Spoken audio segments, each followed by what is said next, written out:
Wow, I hope you haven't missed it. The last week has been one of the most tumultuous in Warhammer's history. We've had an army launch in an exclusive box set, potentially one of the strongest armies in Warhammer's history at that, and then, before the book is even officially out and the full model range made available to players, every last unit has been nerfed. The Votann army-wide rules changed, and an apology video written, recorded, and released by Games Workshop. Yeesh! I've never seen a week like this for Warhammer before. This has got to be probably one of the most bungled launches of an army ever. It's been very bad. Games Workshop is the last pillar holding up the UK economy, and we can't afford for it to crash right now. There's a lot riding on this release, let me tell you. Genestealer Cult's launch wasn't this bad, or at the very least it didn't threaten to take an entire country down with it. But what happened? What happened? Okay, so quick catch up. There's a new army for Warhammer 40k. It has just come out. They're called the Votann, based on an old 30-year-old army called the Squats. Their rules were released completely busted. Everyone was sad. Everyone got angry at Games Workshop. Games Workshop have now nerfed the entire Votann army a week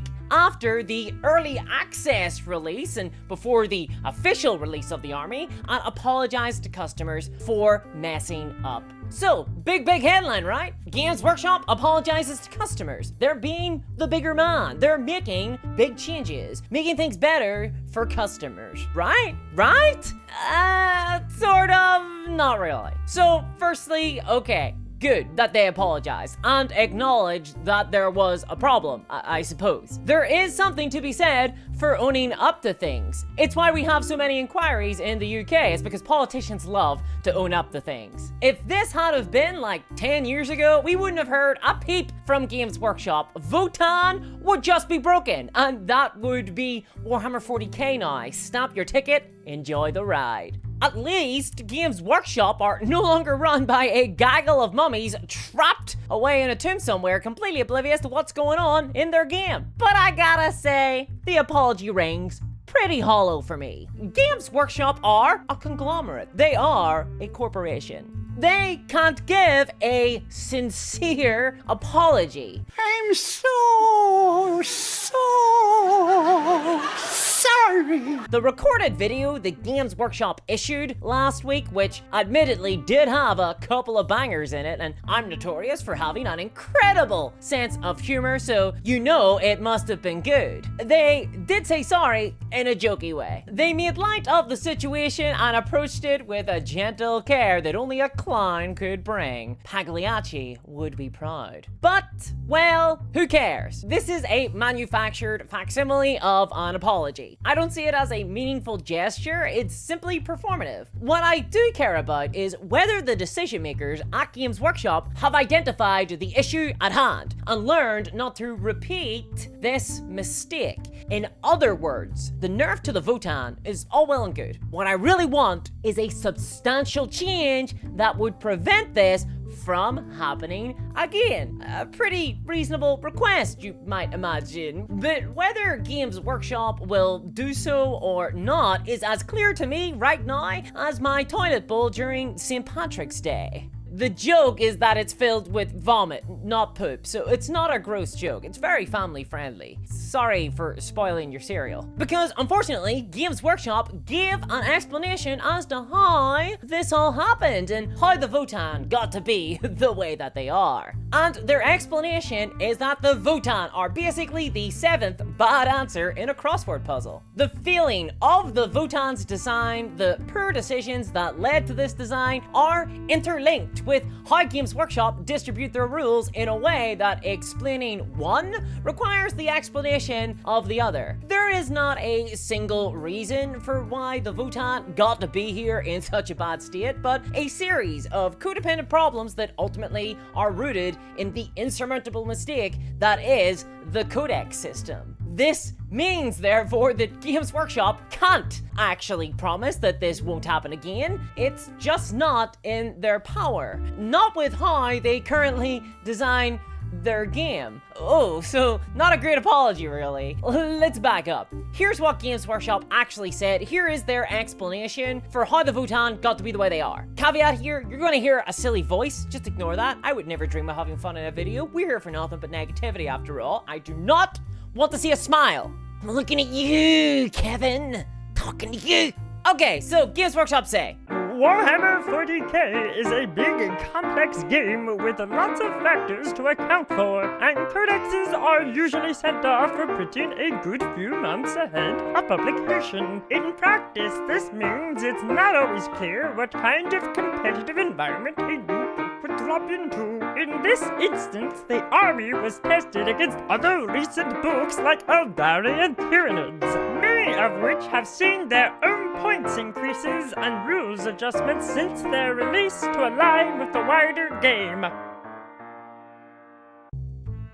okay, so let me get this straight. This explanation from Games Workshop is the equivalent of when your boss tells you off for sleeping on the job. Your response is, sorry, heroin always makes me sleepy. GW get that this is worse, right? In their attempt to excuse the condition that the Votann Codex released in, Games Workshop have admitted that this isn't a one-off issue, but something that is inevitable based on their model of designing codices. Balance issues in this system compound on one another and affect what comes down later in the chain. Votann were balanced against OP codices before the true power level of those armies was really known, and those previous codices were balanced against earlier codices before their power level was really known. And presumably, the next 3 codices to come out have been balanced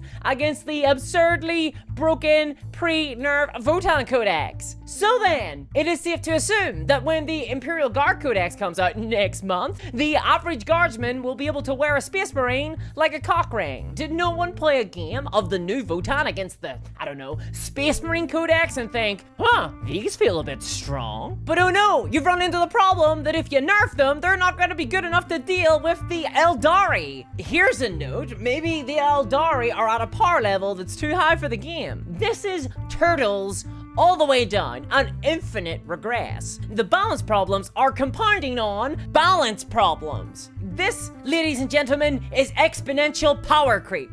And it's not inevitable to game design. Not every game struggles to this extent. This is a problem with Games Workshop's process of designing, balancing, and releasing new rules and new armies. The game is moving constantly. Every bad decision, every mistake they make with every codex compounds onto the next one.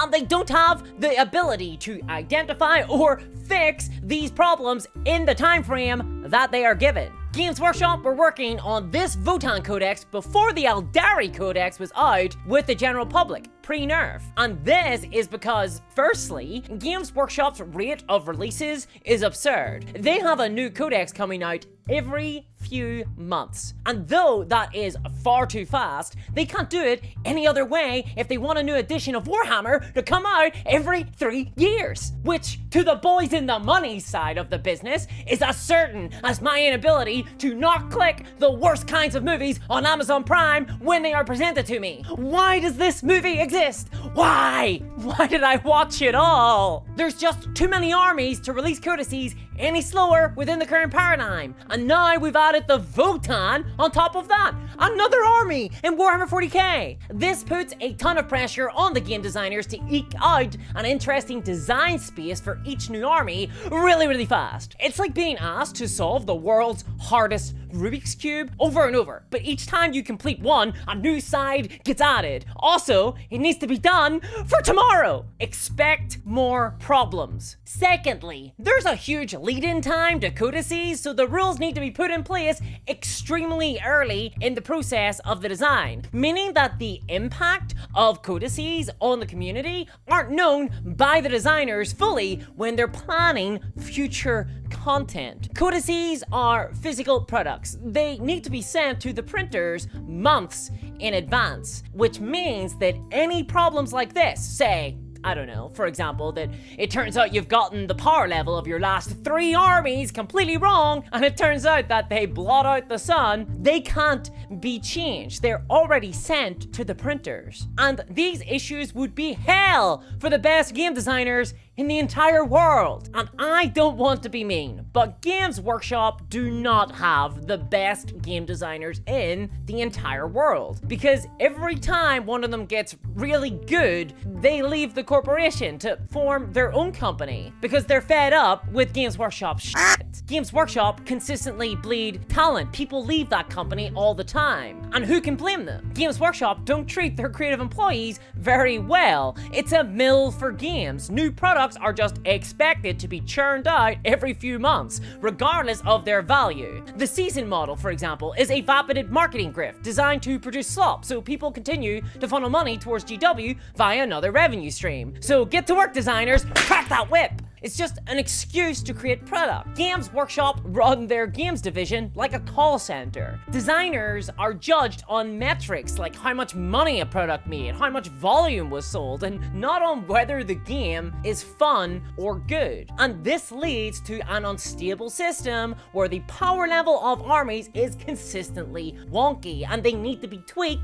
after release, otherwise the game just isn't fun for most people. And this compounds on everything I just talked about because none of that can be taken into account when the armies are designed. It's a massive cycle of pain. You know it's bad when Ash Barker takes a break from battle reports to get on a soapbox and tell Games Workshop to stop changing things because every single codex these days seems to have changes made to it via FAQs on the day of their release. And he's not wrong. The Votann are just the latest in a long line of codices that have needed to be substantially tweaked after release. And this is particularly bad because codices are physical products. This isn't a video game. You can't just change the substance of the content in these books, patch them completely, and have that update consistently for everyone. Wargaming is a social contract. We both come to the table and agree upon a set of rules. What if I'm going from my book and you're going from the latest FAQs and points values? We're at an impasse there. I know people who would only play from the codex, and I would warrant that they're the majority. Not everyone is an online reclusive like me, destined to turn into a giant insect in a forgotten backroom like Gregor Samsa in Metamorphosis.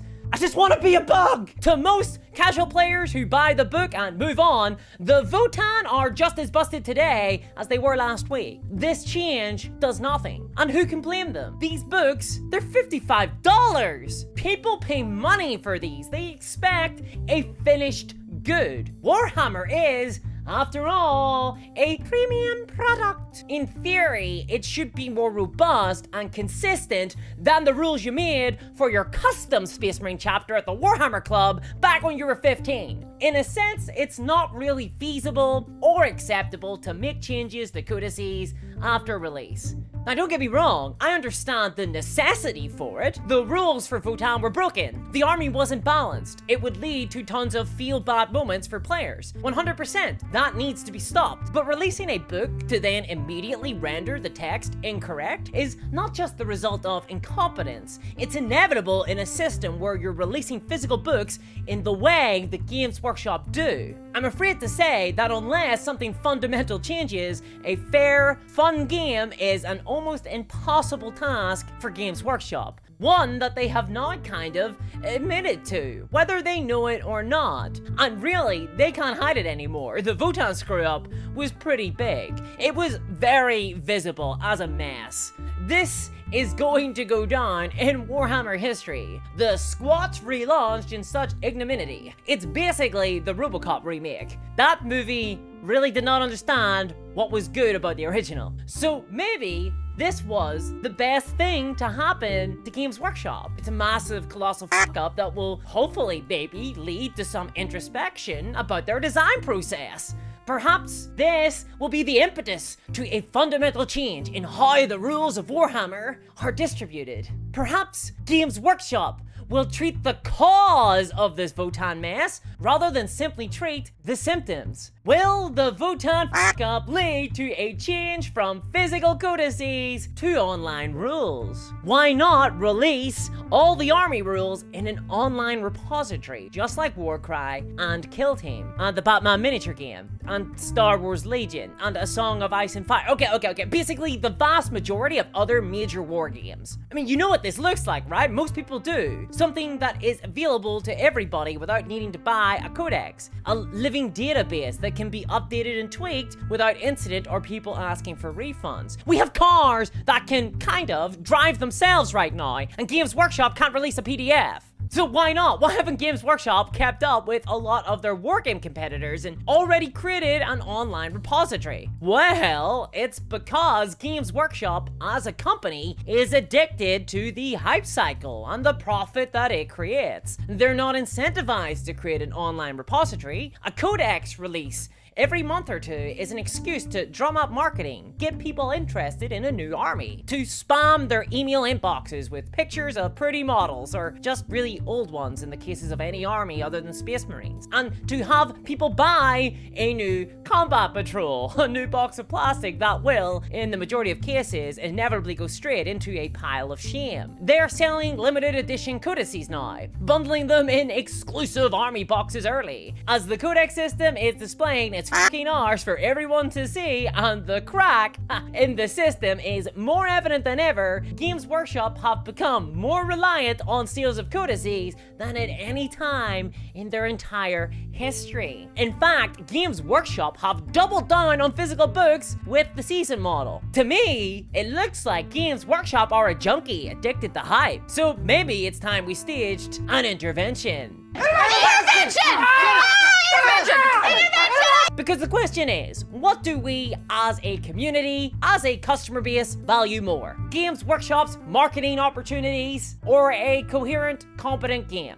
This is the reality. Games Workshop have come clean. They're basically telling us that they can't design the game competently within the current system. So it seems to me like it's a bit of a binary choice right now. And now is probably the best time for them to learn this lesson. I'm not a fool. The Imperial Guard Codex will come out the way it comes out because it's likely already at the printers as we speak. It's set in stone. But 10th edition Warhammer, there's the chance for a clean slate. That's likely coming out next year. So we just need another wipe, just like 8th edition. We need an index, but online this time. We need Games Workshop to move to digital distribution. There's just no excuse for codices anymore. And if you agree, why not check out my Patreon at patreon.com/Discourse Miniatures for ad-free videos and exclusive live streams. And check out this video to learn about the perils of game design. And a huge thanks to my patrons, especially Sonic Bread. And I'll catch y'all next time. Bye-bye!